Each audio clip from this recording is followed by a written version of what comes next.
Well, the Forest History Center in Grand Rapids brought out the ghosts of Christmas past. In this week's Northwoods adventure, Shane Lee celebrates Christmas at the logging camp.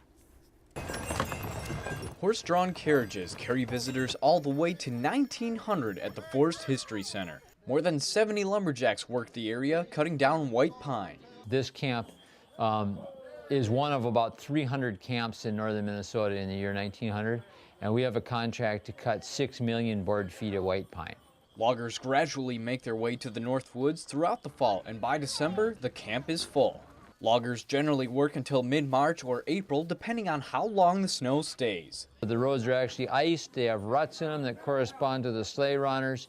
The horses have chiseled shoes that they wear on the ice, and they can haul tremendously heavy loads. The loggers divide into 6 teams. Each team loads their own sleigh twice per day. While the loggers are out in the woods, there's plenty of action back in the camp. The filer sharpens 12 saws to be used for the next day's logging.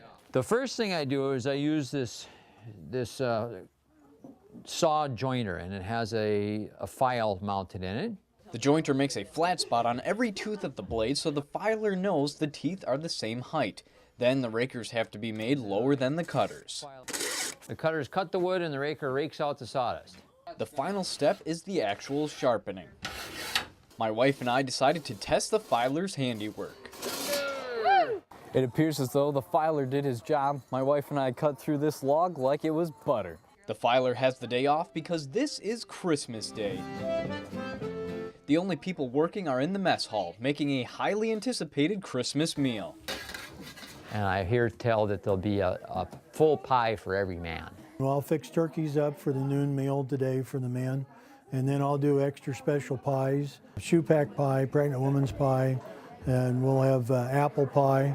Foods have different names around here because many of the loggers do not speak English. Pancakes are sweat pads, coffee is blackjack, tea is swamp water, prunes become loganberries, and donuts are called cold chucks. The language is different, and so are the ingredients. The cook uses sourdough in place of milk and eggs.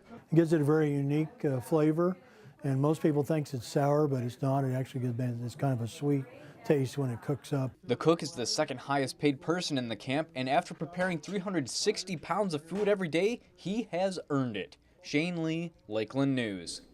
If you've enjoyed this segment of Lakeland News, please consider making a tax-deductible contribution to Lakeland Public Television.